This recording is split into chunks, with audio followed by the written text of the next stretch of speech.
The thing is now, of course, I was going to tell Cliff Leighton. Will you do it or shall I? Oh, well, look, would you, David? I've got so much on. Yes, sure, but Do you see what I see? Morning. Morning. Morning. Sit down, Mum.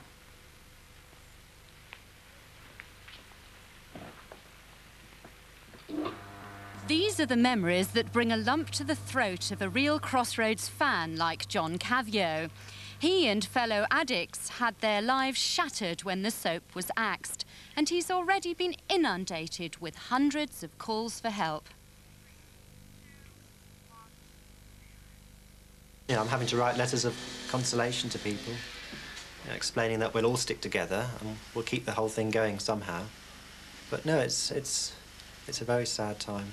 But it's only a television programme, and some would say a fairly bad television programme. It's had its critics, and I think it's probably the most condemned programme on British television.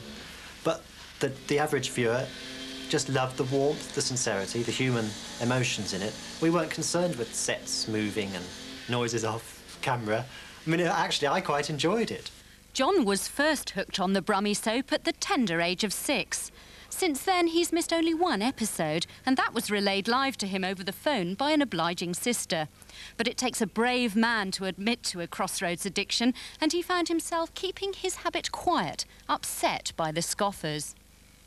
I just learnt to keep it to myself, the fact that I liked Crossroads. I didn't talk about it. You were a closet viewer? Yes, you could say that.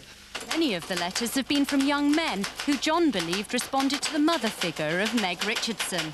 John's own life turned upside down when she left the series. I was so upset I had to leave my job.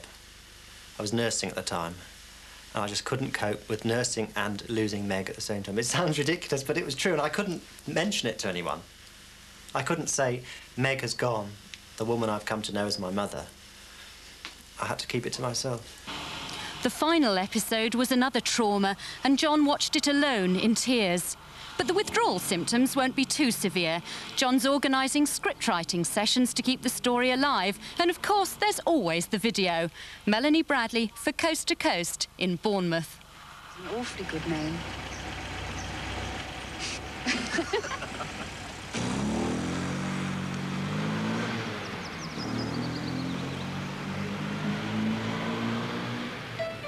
I've got to be... I did find that quite emotional myself, actually. I saw that myself on Monday night, actually. Yes, I did.